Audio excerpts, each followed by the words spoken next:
2026 work session of the Helena City Council to order. First on our agenda is AP and bill payments, which we received on Friday. We received our copies of that. Has everyone had a chance to look at that? Any questions or comments on AP and bill payments? No, sir. Okay. We received the March 9th, 2026 meeting minutes shortly after that meeting. Has everybody had a chance to review those? Any questions, comments, or changes on those? Seeing none. Move on to the next item on our work session agenda, which is update from council boards and committee business. I'll go ahead and start with planning and zoning. We did meet Thursday night. We recommended approving the multiple requests from the Griffin family on the parcel that was on last week's planning and zoning agenda, plus we removed from the table the item from September planning and zoning meeting. This will bring all of the Helena Hollow property in compliance as agricultural zoning. We did carve out their residential address in the middle of it, which will remain E3 estate. Everything else, including the parcel on the north end where the rodeo is, down to the south end where the parking area is, and all of the pumpkin patch and amusement area in between will all, the recommendation to City Council on tonight's agenda is to rezone that from E3 estate residential to A1 agricultural. In addition to that, we also did discuss a little bit the process of forming a special committee to review and revise our planning and zoning ordinance. There's just some areas where some of the language doesn't agree with other clauses within the ordinance. Also, I think there were two versions of a planning and zoning ordinance floating out there from 2022. The August version and the September version. Right, so we want to make sure we have one of those that governs everything. So we're going to bring everything up to date into compliance. The mayor and I have discussed the formation of that special committee, planning to have 2 city council members, 2 planning and zoning members, in addition to the building official, and the mayor will be on it as well. Yeah, and Kim Rowland. And Kim Rowland, yeah, who has been our the clerk for our meetings and the clerk for the building department. The 2 city council members will be myself, as I'm currently on there. I've been on the Planning and Zoning Commission since 2022, and I'm currently the city council liaison. And we'd like to ask Councilman McDaniels to serve as the second council member on the committee. And the Planning and Zoning Commission members, we've picked the chairman, Bob Caliento, as well as vice chair, Robert Radici. They both have significant experience on the Planning and Zoning Commission. I feel like they'd be excellent choices for that committee. That's all I have from planning and zoning. Any other updates from committees before we move into the discussion of the appointing vacancies, filling vacancies?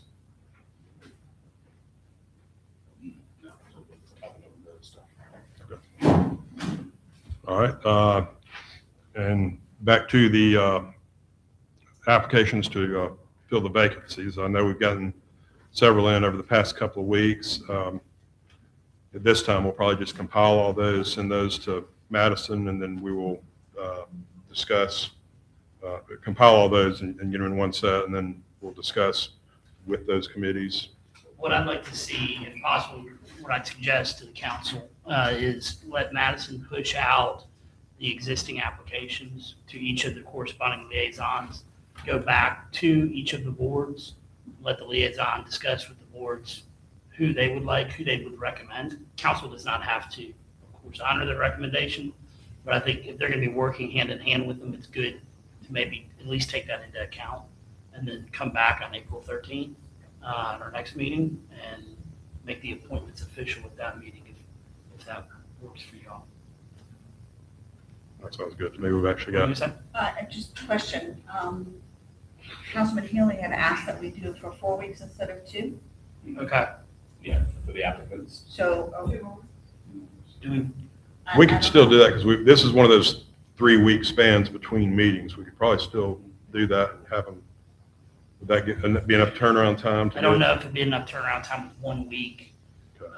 But what we could do is we could tentatively plan on the 13th, go ahead and push out what we've got. Right.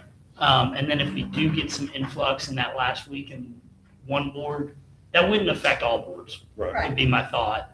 And if there's one board that had some late applicants come in, we just can be flexible with that board and push to the latter meeting in April for, if necessary. Okay. I think we can leave that open-ended if y'all are comfortable with that. But then go ahead and if we can make recommendations, if there's not any additional applicants, go ahead and put it to bed on the 13th. Yeah. If you guys are good with that. I had a question and then a statement. At this point, does it look like we're getting more applicants from what you know so far? And I'm not necessarily comparing it to maybe previous year, because you may not have done that kind of, review. But does it look like we're getting more applicants? What do we have, 10 so far? 10 or 11?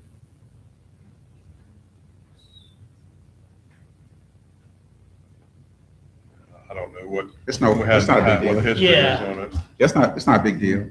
But I do want to say this. 12 applications. You take one of those out, the farmer's market, because you couldn't meet the time. I think this is, and correct me if I'm wrong, Madison, but I think that this is also one of the first times that we've opened up the application for all the boards at one time. It's always kind of been, at least from my observation, it's been, Per board. yeah, like Got it. the hot board would have a vacancy, they would fill that, but not all at the same time like this. I mean, I would like to see more than 12, because I think some of those are heavy on one board, Right. and we probably have about half those are for 2 boards, between library and hot board. So, And the only thing I want to say as a statement, and I'm not saying this from a standpoint of a lack of respect for my colleagues. And you said it, but I just want to be clear about it. I'm not going to necessarily relinquish my review of applicants solely to the liaison to a particular board. Oh. So, if it's 20 names, I reserve the right to enter one or more names from that list.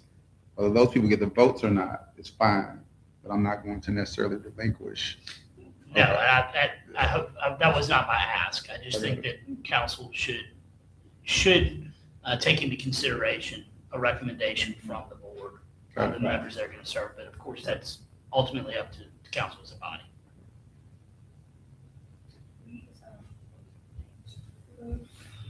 So let's go 7 days before council meeting on the 13th, so that would be what, the 6th? It's up to you. The Friday Right. before that's Easter Good Friday, isn't it? It's got 6, 1/2 dozen. Yeah. That's what I think. 6, it doesn't matter. Yeah. I think we're good. It's a full week.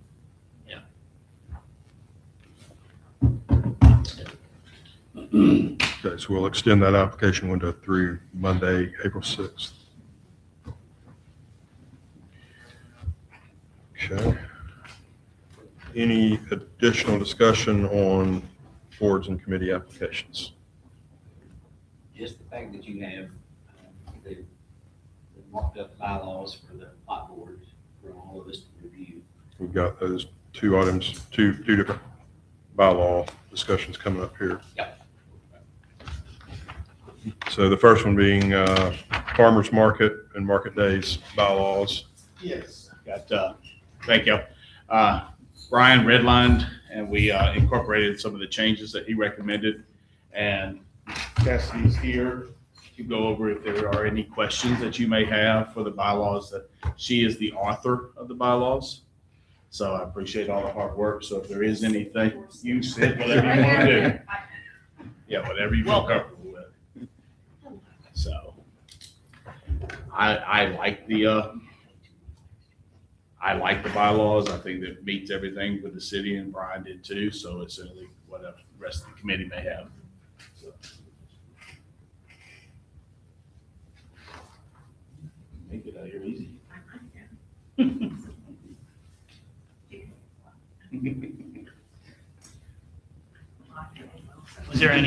Was there any significant changes to the bylaws? No, instead of may or shall, it was may. Correct.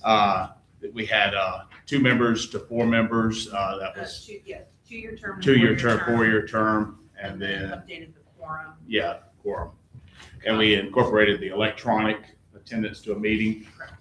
As long as you have a quorum, then they can vote, but without a physical quorum, then you could not. Right. You could not hold a meeting, so.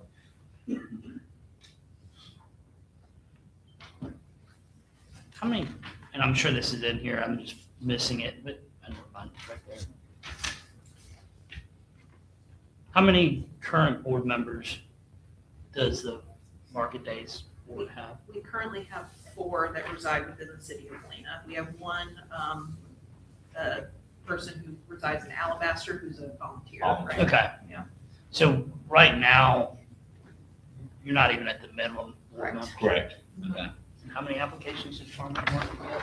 One, One. but then they revoked their. So we're Yeah. still, We're still open a lot of positions at the farmer's market. Yes, sir. okay. And we as a group have been pushing friends, family, anybody in Yeah. the city, Yeah. posting it on my Yeah. page and everything else. I know others have too, so we're just trying to get them out there. Start knocking on doors. I've got somebody in mind that I may be able to get to step up.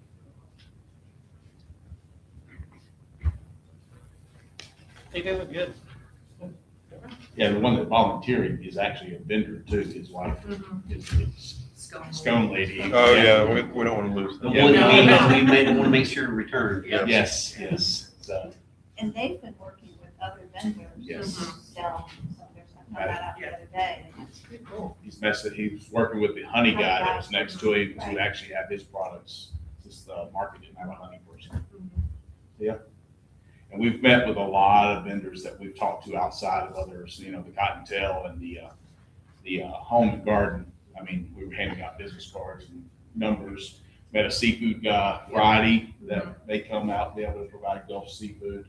Is he the same guy that sells over in Old God? No, a different guy. This is Jerry. He goes to Louisiana twice a week. I bought some shrimp from him Friday night. He did pretty good. So that's how I got his information. He's willing to come into town. So we've been word of mouth. I think he had 40 vendors as of right now, I think. Yes, only 3 farms. Yeah. But potentially one more food priority with the seafood vendor. So, Does Smitherman live in Montevallo or Helena? Amanda lives in Helena. yes, she's actually, I don't want to use the wrong title, but she's doing the Helena Bells. Yes. Yeah. Okay, She's also Helena Bells president or whatever position she is. okay. So y'all banned live animals or prohibited for sale at the market? Yeah. Yes. So you can't buy something, take it home, and slaughter it yourself. You don't get any. Feels We're a safe. bunch of DIYers here. I mean, you want to talk about fresh. Yeah. That's great.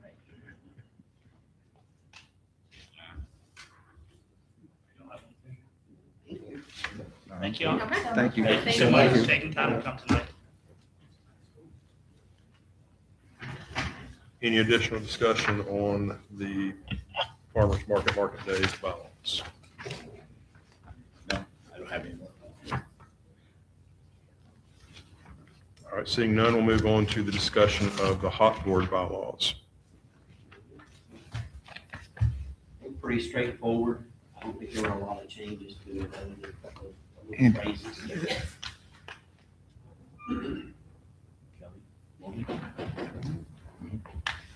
She's been on. Oh, no, that was Cassidy. Sorry. Those are. I don't know if you guys had a chance to review it or not, there's nothing monumental here. They have a number of openings. So, How many openings do they have? Is it 2 or 3? 3 or 3 I think it's 3. with Matt Lugan. When, Well, Matt never was. yeah, Put but on. I know I was counting on him coming on. Yeah.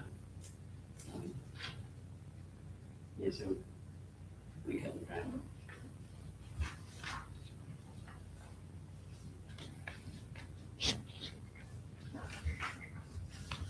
If you think of any changes that need to be made or addressed, just let me know so I can give them the haze. Yeah, when I looked over it, I didn't see anything that really stood out.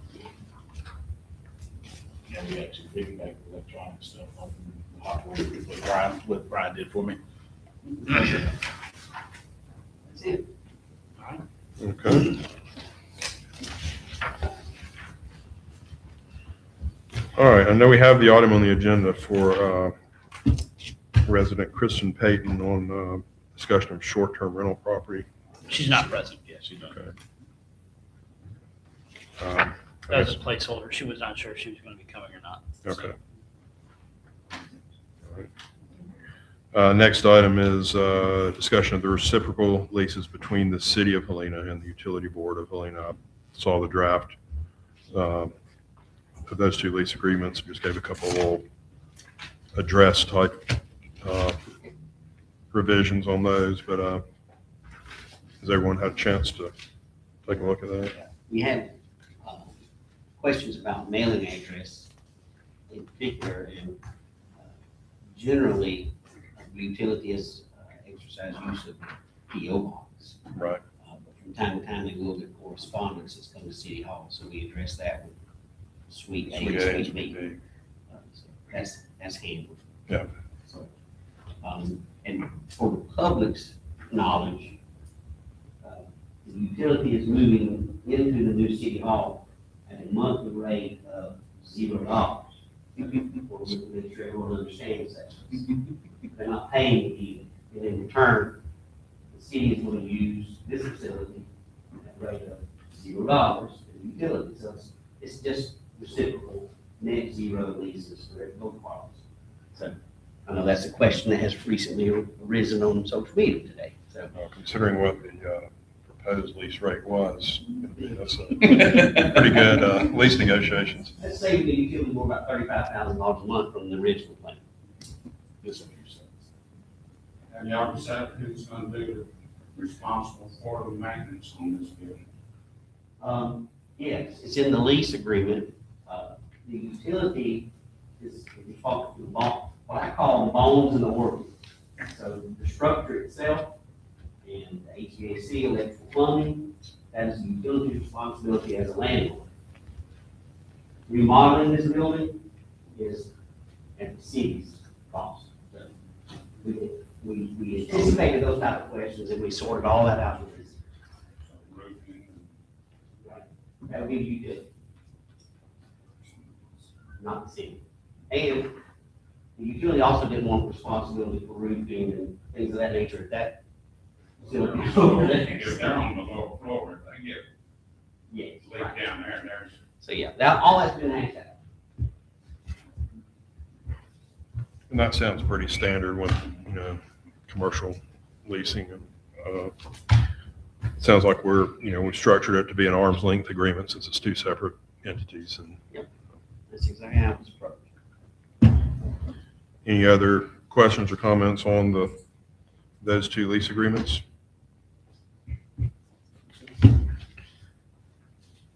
All right. Before we motion to close. Sure.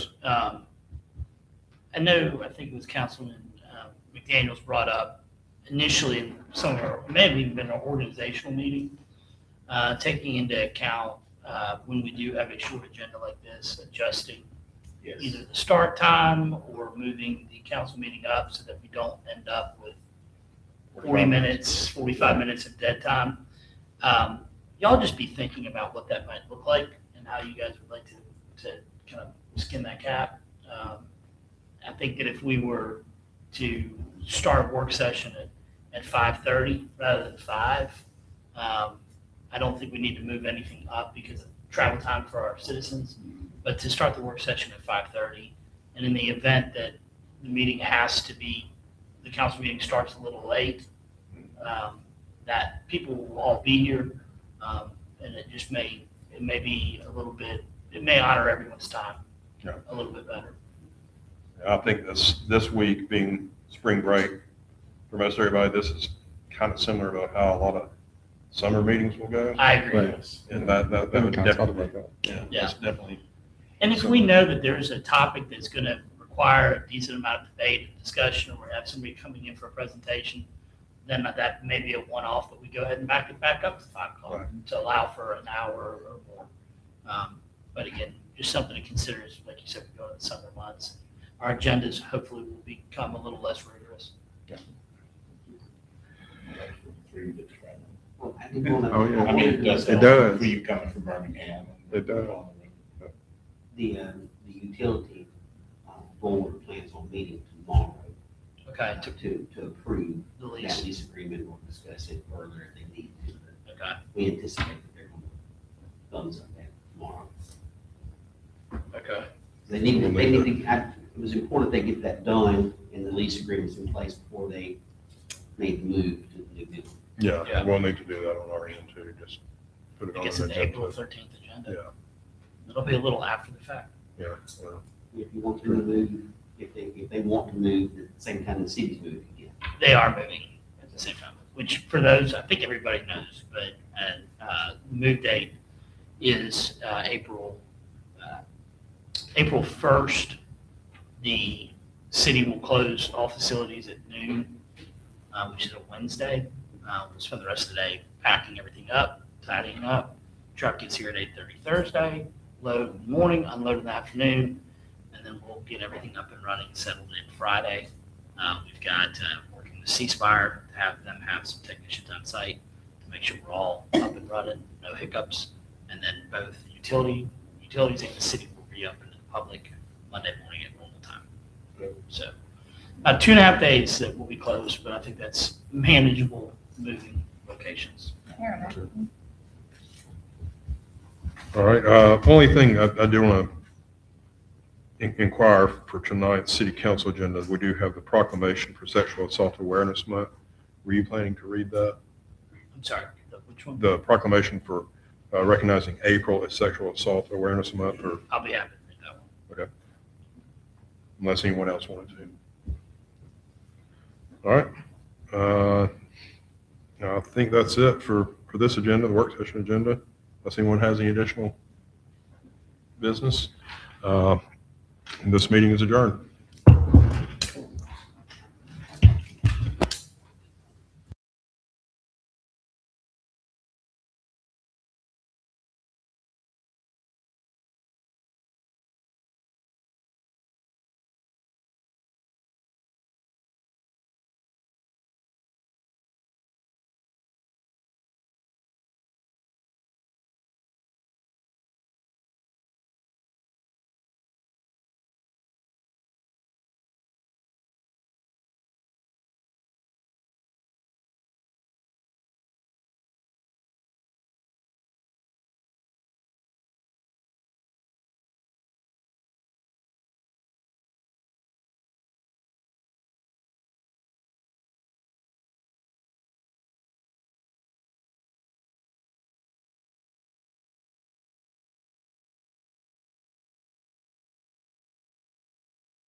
Yeah.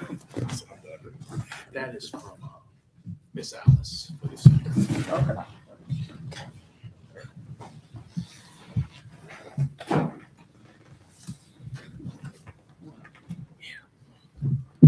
She asked that I give those to you. Shut the truck fire.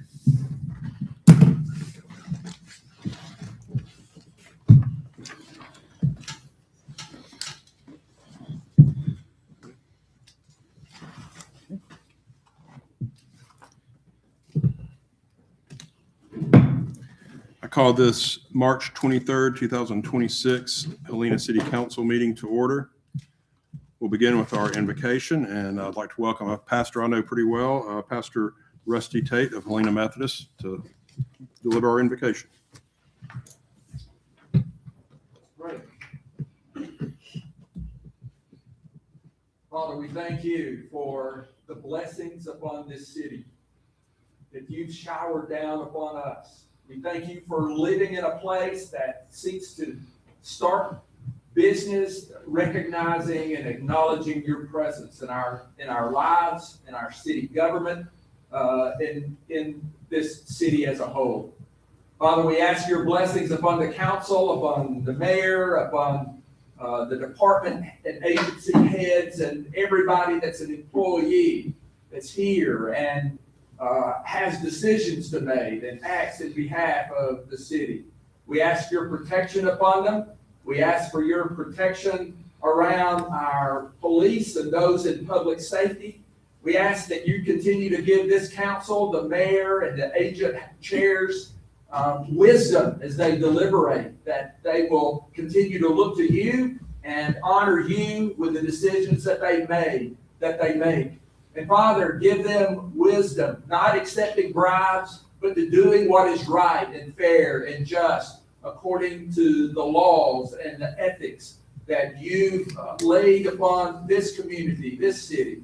We continue to thank you now, Father, and ask your help, not only for this evening and this council session, but also in these days and weeks and months ahead. In your name, Jesus, we pray these things. Amen. Amen.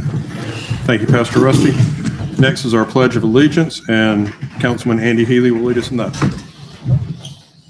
Attention, salute, pledge.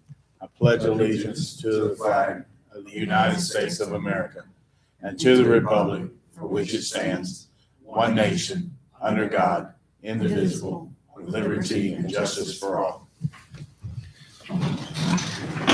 Thank you, Councilman Healy. Thank you. Next item is council roll call. Madam Clerk? Here. Healy. Here. Dodson. Here. Wilson. Here. Hammond. Here. We have a quorum. Next item on our agenda is presentation of minutes from our March 9th, 2026 meeting.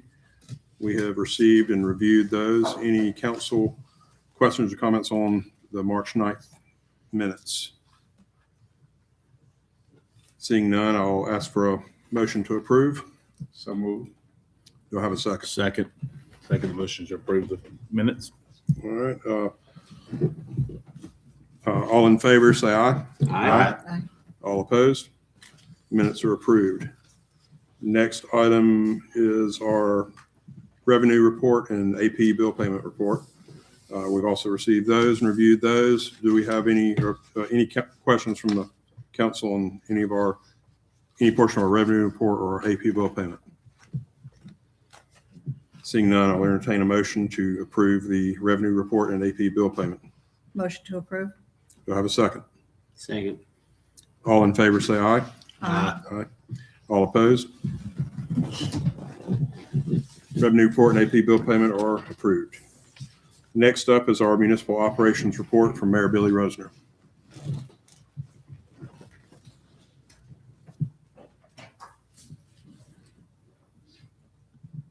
Good evening, council. So I want to open tonight with, I had an opportunity this past week to give the State of the Communities to the Shelby County Chamber. It was a great event that focused on the partnerships that are so important to us, both with Shelby County and our neighbors. And building those relationships back has been a pleasure. One of the things that I did in preparation for that meeting, and I had thought about it throughout my campaign and while in office, of what was the actual revenue dollars spent per citizen in our community. And yeah, I don't know what took me so long to figure that, because it didn't take much to come up with the figure, but I want to share with you what I found. Our neighbors in Alabaster and Pelham, they spend anywhere between $3,000 and $3,500 per resident. Chelsea is around $1,600, $1,700. And they do not, as of today, have a police department or a building inspection. They rely on the county for those services. When we get to Helena, we are operating on less than $700 per resident. And that right out of the gate was shocking. But I think what it highlights is how it's a testament to our employees and our leadership, not elected officials, but our department heads. They get more done with less, and do it generally with a smile on their face. And I can tell you, over the last 4 months, behind the scenes, our employees and our department heads continually go above and beyond to deliver the services that you all deserve and require. So I just want to give a thanks out to the employees and department heads, because y'all are doing an amazing job with the dollars that we have available. Speaking of dollars, we were very blessed to have received a grant for our library from Representative Bedsole for $3,000. I'm sure Dan will put that money to good use. He's not able to be with us tonight. And then Chief Wood was also able to obtain a grant for $41,000 and change, a little less than $42,000, that is going to go towards a technology called TrueNarc, which will allow our police department to test controlled substances here in-house, not have to send them to a lab to find out exactly what drugs that they have identified. Update on our roads. As y'all may have already realized, the turn lane 17 to 58 is complete, is open to traffic. I'm excited. I was excited to learn this last week that there are several projects that are being looked at by the county. They're not all ready to go public yet. They haven't flushed them all out yet, but one project that has already gone out for bid is there is going to be repaving Highway 17 from about Kent Dairy Road in Alabaster all the way to Rocky Ridge Skurlock Road. So that will be a little painful as the repaving is going on, but I think it'll be well received once it is complete. On April 4th, we will be hosting the Easter egg hunt at Joe Tucker Park from 9 to 12. Bill, is that time right? Okay. And be on the lookout.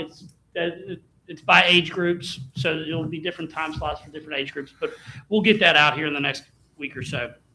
And then finally, I touched on it in the council work session, but we are finally moving to the new building. City services will close Wednesday, April 1st at noon to allow us to finish up packing. The movers will come on Thursday morning the 2nd, move us out of here and into City Hall. And then we will work on Friday to make sure everything's back up and running and reopen city services and our offices on the following Monday, which I believe is the 6th. Please bear with us. It may be a bit of a bumpy road as we iron out some kinks, but it's a long time coming getting into the building, and I do believe that the utilities department is going to follow the same schedule. Is that correct, Jeffrey? Okay. That's all I've got for today. Any questions from the dais? Okay. Thank you, Mayor. Next item on our agenda, and Mayor, if you want to stay up front for this, we have the proclamation of April 2026 as Sexual Assault Awareness Month. I believe we have a representative from Safe House of Shelby County present for that. Yeah, Ms. Lowther. Nice to meet you. Whereas Sexual Assault Awareness Month calls attention that sexual violence is widespread and impacts every person in our community, SAM aims to raise public awareness about sexual violence and to educate communities and individuals on how to prevent it. Whereas rape, sexual assault, and sexual harassment harm our community, and statistics show 1 in 6 women and 1 in 33 men will be raped at some point in their lives. Whereas child sexual abuse prevention must be a priority to confront the reality that 1 in 10 children will experience sexual assault before age 18. Whereas on campus, 1 in 5 women and 1 in 16 men are sexually assaulted during their time in college. Whereas ending sexual abuse, assault, and harassment requires more than individual action, together we have the power to build a future free from violence where all individuals feel safe, valued, and respected. Whereas education about consent, healthy relationships, and bystander intervention is critical to preventing sexual violence and fostering safe, respectful communities. And whereas recognizing the Sexual Assault Awareness Month encourages communities to listen to survivors, believe them, and take collective action to end sexual violence. Now, therefore, be it proclaimed that the mayor of the city of Helena, Alabama, along with Helena City Council, do hereby proclaim the month of April as Sexual Assault Awareness Month and call upon all individuals, organizations, and institutions to support survivors, promote awareness and prevention efforts, and work together to create a culture of respect, safety, and accountability. In witness hereof, we have hereunto set our hands on this 23rd day of March, 2026. Thank you for all y'all do.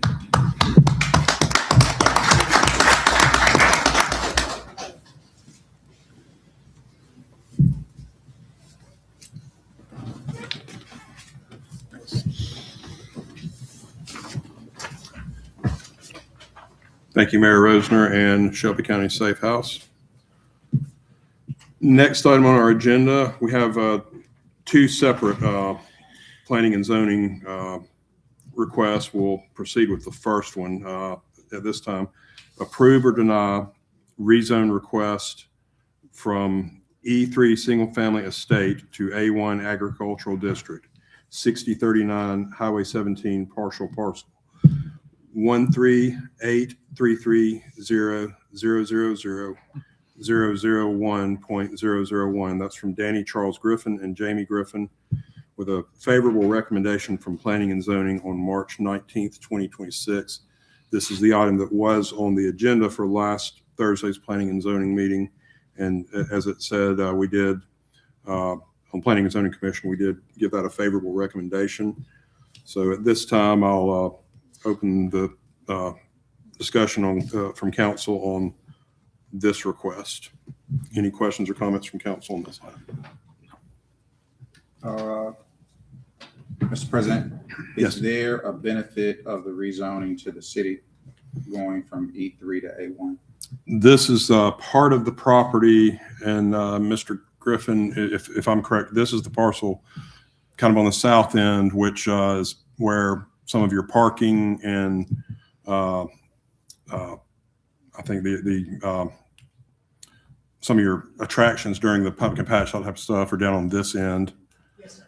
And this, That's the main part where the pumpkin patch is, yes, sir. okay. All right. So they've had a longstanding, the Helena Hollow, is their business entity.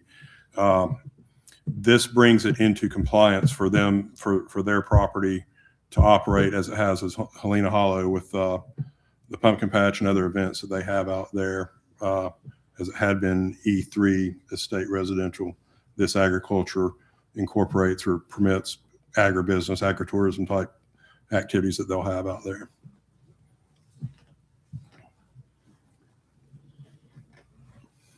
Any other questions from council? So there is a benefit to the rezoning? Yes. Yes, sir. Yeah, this is something I think previous administrations had given you a conditional use on this to operate out there. This brings it into compliance for the city's benefit and probably for the owner operator's benefit as well. And Councilman McDaniels, I know you asked for the rezone request to have the economic impact. I think, Mr. Griffin, correct me if I'm wrong, the biggest thing this is going to offer, other than being in compliance, is going to allow Mr. Griffin to bring forth to council a permit to sell alcoholic beverages, which will have a economic impact. It's very hard to quantify that at this point in time. I've been working with Mr. Griffin to get his attendance figures and what he's hoping to be able to do in the future. And I will try to have something quantified for you when he comes before y'all for the ABC license. All right, that's fine by me. That's it, Mr. President. Thank you. Any other questions or comments on this agenda item? Is there any public comment on this item? Seeing none, I'll entertain a motion to approve or deny rezone request from E3 Single Family Residential to A1 Agricultural District for 6039 Highway 17 partial parcel 13,833,001. Sorry, 000.001 from Danny Charles Griffin and Jamie Griffin. Motion to approve? We all approve. We all approve. Second. Okay, who made the Kathy did. motion? Do I have a second? Second. Okay, Jeff seconded. all right. Madam Clerk, a roll call vote, please. Hammond, Yes. Wilson, Yes. Johnson. Yes. Keeling. Yes. McDaniel. Yes. Motion passes. Now we move on to the second request for contiguous parcel and an additional parcel. These were, at last Thursday's Planning and Zoning Commission meeting, these were removed from the table from the September 2025 Planning and Zoning meeting. This is to approve or deny the rezone request from E3 Single Family Estate to A1 Agricultural District for 5809 Highway 17 and 6031 Highway 17, parcels 13, 8, 28, 4, 001, 004.001 for 15 acres, and 13, 8, 28, 4, 001, 025.000 for 30 acres. Again, from Danny Charles Griffin and Jamie Griffin, with a favorable recommendation from Planning and Zoning on March 19th, 2026. And just to bring everybody up to speed, these are the other two parcels. On the north end, this would include where the rodeo event has been held, and then the central piece of property between the one we just approved. So this Thursday night, we moved on everything except for the 1 acre parcel in the middle of one of these parcels, which is where their residence is.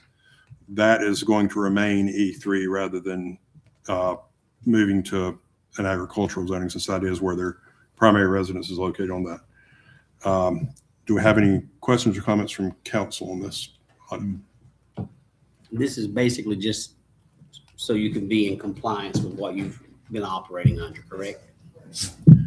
And a little bit of further background, the September 19th, we tabled the September 2025 request on these two parcels because there were a few, such as for example, a setback issue on one of at the south end of one of these parcels. But since we have now approved the parcel to the south of that eliminates that setback issue.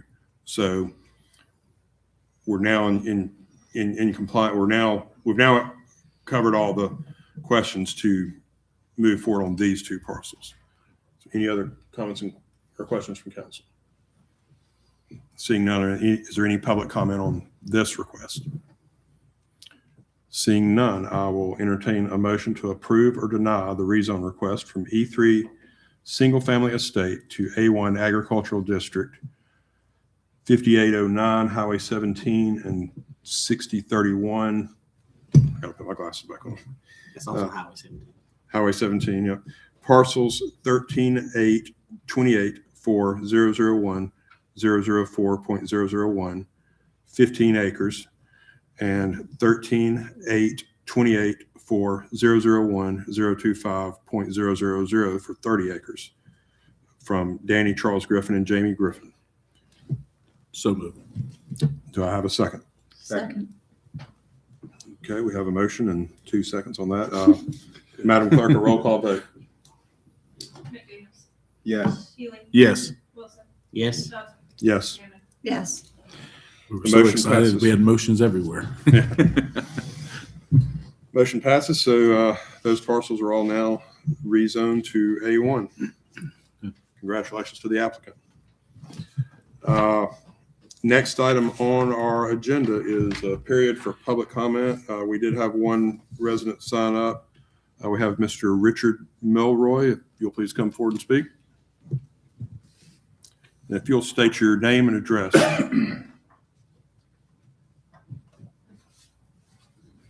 Need to push this button? No, it should be ready to go. Okay. Is it on? I turned it off. Okay. Richard Mulroy, Mulroy, reside at 1081 Wishford Circle, and that's off of Hillsborough. And I moved here about 15 months ago, and I noticed about spring break a year ago, we started having golf cart activity all around our neighborhood. It's 4 or 5 golf carts, and it's full of children. There's no adults. And there's this residential area I'm in probably has 2 or 3 more years of construction. So it's all heavy equipment, UPS, FedEx, mail people, Uber Eats. Everybody's flying through there, but the children are just driving, just all of them underage, from 9 years old to 12 years old. So there's going to be an accident because they don't have an understanding of death, accident consequences. And I've reported this. I came in person, showed law enforcement the film. I had 123 recordings in 75 minutes. So I'm dumping this in y'all's lap to see if something can be done. I don't care if the parents are driving around with their children, but they are now using the golf carts as babysitters. So to give you an idea, during football season, every Saturday night, it starts again at 6 p.m. and the kids all drive the golf carts till 9:30 because the parents are all on the porch watching games. So it's kind of a neighborhood gathering. There's no way this is going to continue and not have an accident or one of them broadside. Because I've actually witnessed the cement trucks, the dump trucks, FedEx almost T-bone them. They don't understand coming out from the stop sign. They never stop. They just fly right out in front of you. So this is my last stop. I don't know what else to do. So this is now your knowledge. I wanted it on record that something can be done about it, but we just continue to have it grow. So with it being spring break week, I noticed yesterday at 9 a.m. it started. So it went all afternoon, and then I'm sure it'll be the rest of this week. And then when summer comes, they just go all day long. So I'm just trying to get some help to stop something that's going to be a catastrophe. Because they just don't understand. Give you an idea, our 2-lane road on Barrymore Parkway, the people park on the side of the road. So when you come in from the pool house and you drive along meeting them, they have to go around the cars parked on their side. They don't ever stop. They park right in front of you as you get even with them. And I put, you'll see my vehicle, it has a dash cam. I know it's gonna happen, but I want some cover. So that's all I'm asking. If it's not that important a thing, I just didn't know what else to do, and I won't ever bring it up again. Thank you, Mr. Mulroy. And if you can stay up for just a second, Yeah. I did want to clarify a couple things with you.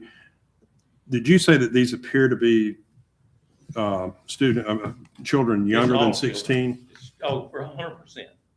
Yeah, So- you're seeing either 8 or 9 year olds all the way up to like 12 or 13 year olds. Okay. And I called today to find out what the ABCs of everything. They told me they can't be on the sidewalk, which they're driving on the sidewalk. They're driving into yards. I brought the camera footage to the officer last July and showed him all of this activity. We called, numerous residents have called, and I was told the last time we called on the football nights, officer did come, but just told them, hey, y'all just need to be careful.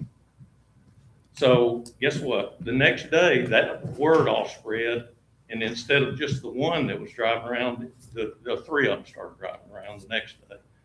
So it's just not being made important enough. And I know the parents are using it as a babysitter because there's never parents with them. And I just, at 446, I just passed on Hillsborough Parkway one of the big golf carts loaded, and they're on the sidewalk at 446 up there on Hillsborough between where you cross over to go to the high school or go to Barrymore. So that's the first time I've ever seen them out there. Okay, so they were on Hillsborough Parkway? Yes, they're on the sidewalk. Yeah, And but- I was told they can't be on the sidewalk. They have to have a license, supposed to have seatbelts. Well, of course, nobody's wearing a seatbelt. yeah. But they routinely have between 5 and 6 children on these at a time. And We do have an LSV ordinance, a low-speed vehicle ordinance, Right. and I'm pretty sure Hillsborough Parkway is one of the restricted roads that they're not Right. supposed to be. I think anything 35 miles an hour or greater, or I'm not sure, but right. I don't know if, Chief, can you clarify, is Hillsborough Parkway, are they allowed on Hillsborough Parkway or not? No, shouldn't be. And more importantly, the underage driving, it's supposed to be for licensed I know. drivers. And I think we will need to, I know that the chief has, Chief and I have spoken some about the e-bike issue lately, and they're planning to do a bike safety, a bike education approach on that. We may need to include some reminders about what our LSV ordinance states, Got it. because I share your concern. Well, 100%. and I'm just telling you, this is a ticking time bomb. It's going to happen every week. You'll see death by golf cart, but kids on golf carts die somewhere in the country. They just don't have a respect for every one of them, because it's like anything being young. They want to go faster and faster and faster. So my cameras, I have 3 cameras at the front of my house. You can't hardly see them go by. They're full. And there's no way with the traffic and the construction and all the activity. Keep in mind, I'm retired. By the way, I'm not the old angry white guy. I'm a happy white guy. And my deal is I'm just trying to get something done. I don't care if the parents want to ride around. That's all great. I don't care about the golf carts. But it's just common sense that they don't have any respect for what can happen to them. The speed doesn't matter. When it's loaded, they're all having a blast, screaming and hollering, and that's great. I want as much fun as they can have. But I think we all know if we were to meet again and or a whole group of them are maimed or killed, it's going to be a different attitude and go, well, wish we'd have done something. So that's where I'm leaving this right here to be on record with that I tried to do something. And I appreciate the time. Sure. And if somebody's got any questions, but I have all of this recorded film, and it just shows it over and over. It's just like them running up through the yard so they can make a big sweep and turn and getting on the sidewalk and driving on the sidewalk. There's no need because they're on an empty road. Well, we appreciate you bringing it to our Yes, sir. attention. Yes. Mayor, maybe between maybe you and Chief Wood, do we check for the permits or registration of the low-speed vehicles? When you said you can check, Like- they stop one, Right, Yeah, it's supposed to be. right, right. Are we having any problems that you know of in terms of them not being registered when they're stopped? All the ones we've encountered so far have a registration check. If not, we'll call it. In case of 16-year-old or something else. we'll make it. There is a small ticket that you can hold. Okay. What is that? Do we readily know what the fee is? Yeah, I don't know the exact amount. It's not a significant thing in that ordinance. Maybe we need to look at that ordinance. Most of the time, you give them an option to come down here and get a permit. And I mean, I think you have a fair hand relative to your police power.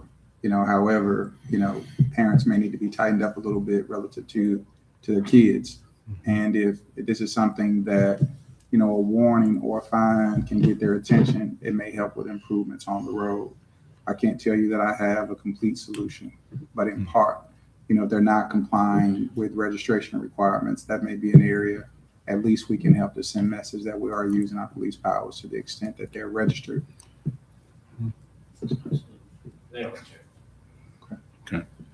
Just like Debbie Clark, who's in charge of the Newcastle model home there, her window sits right at the street, and she sees for 2 years this activity, and she's made calls, and it's like anything, it's kind of like, we'll check on it type thing. And when I came in person, I was told, well, you can go online and file a report. So kind of felt like, it was not a big deal. And that's the last thing I want to do is say, well, we should have said something. So that's why I'm here. And when you say go online, it's not to report it. You can report it instead of having to call. You can get online real quick and shoot a report and go straight to Got it. dispatch. And the thing is, I was standing in the lobby at the window where I could have filled out a report, because that's how important to It's me. I it's not can't. that kind of report, what I'm saying. Okay, You get a all report to notify us that someone's riding it right. Got it. And it comes straight to dispatch. and Okay. they Put it out over here. All right. Yeah. Thanks. Let me ask you a question. I have a street legal golf cart. Do all these carts have, I'm registered with the city. I have to proof of insurance. I have to register with the county to get my tags and everything. Plus you also have the triangle on the back of the cart. Are we following those as much as we possibly can?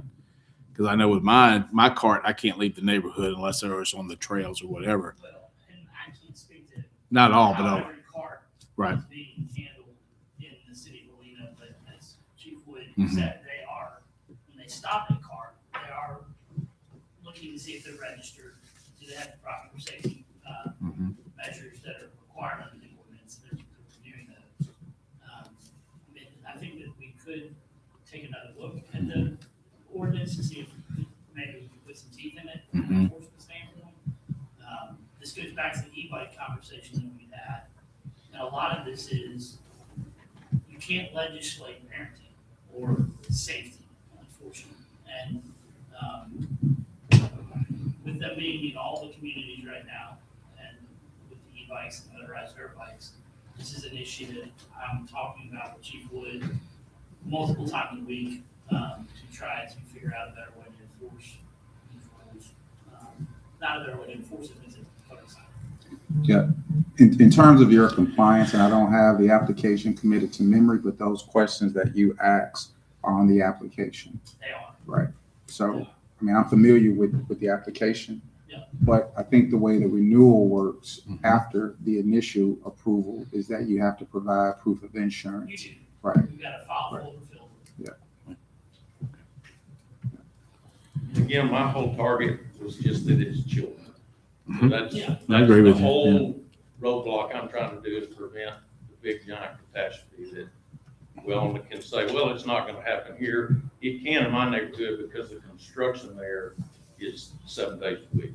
And the kind of vehicles that run up and down that, they cannot get stopped. So if you come around, if they are being approached by a cement truck, dump truck, and they don't know they're supposed to stop, wait on somebody to go by, and they dart in front of you head on, they just can't get stopped. It's just physically impossible. And they don't know that because they're children. They don't know any rules.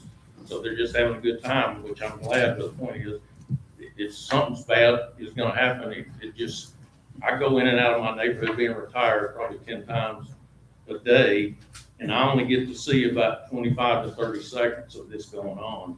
So it goes on all the time. I don't know how many other times it's almost a death accident. So thanks again for allowing me. Mr. President. Just one other thing, Mayor, Chief Miller, you may kill me about this, but I still want to ask the question. Traffic calming. I know we don't do a lot of that. Say But that one more time, I didn't hear you. traffic calming, I know we don't do a lot of that in terms of speed bumps. And I know that doesn't necessarily fit what the fire department likes. But in terms of traffic calming, some long streets, Old Cahaba, Hillsborough, Riverwoods, is that something in those instances, especially on the hills, that the fire department would consider? I mean, that's, like, take Old College, for example, Right. something like speed bumps would be pretty detrimental to the backside of Old College in terms of incident. Okay. And, I mean, but there's gotta be all kinds of studies, and that is out of my wheelhouse for it. But if we slow down the fire trucks getting into the back of Old College because of speed bumps, Yep. that could end very bad. Right. I would have to really put a lot more thought into it, to mean, I just know, in as much this gentleman is before us, I mean, it's a long-standing issue. You know, kids, even adults, you know, test these long streets on a recurring basis. I They think, do, absolutely. yeah, that's it. Thank you. I know that when the ordinance was drafted, and, you know, there was a lot of discussion among the community on the LSV ordinance, and, you know, one thing that the city did put into it is that the owner operators of the LSVs, in this case, parents of children who are operating them underage, are liable for what happens with them. So the parents need to take that in mind when we're hearing what Mr. Mulroy is telling us. So we just need to get the word out. It sounds like the word needs to get out to the community that it's not allowed. Yeah, For- well, again, my whole statement is because the children, and if the parents would ride with them, it'd be great because they could tell them, hey, you can't start out from this, you have to stop at the stop sign before you come on to Bearmore Parkway. But they just come down the hill from Wishford and make a right turn right in front of you. Everybody that drives there has to slam on. Well, if the parents are, if the children are underage, the parents don't even need to be riding with them. The parents need to be driving them. I know, but it's like anything. I know officers don't want to stop and it's the bad guy thing. But the thing is, if you don't stop it somewhere, it gets harder to stop it later. Right. And so I was just trying to get before the summer gets here because it just all cranks up again. So it's all day long on summer break. And it never stops until 8 or 9 at night because it's just it's the way they stay occupied. Thank you. Thank you. Thank you for bringing that to our attention. All right.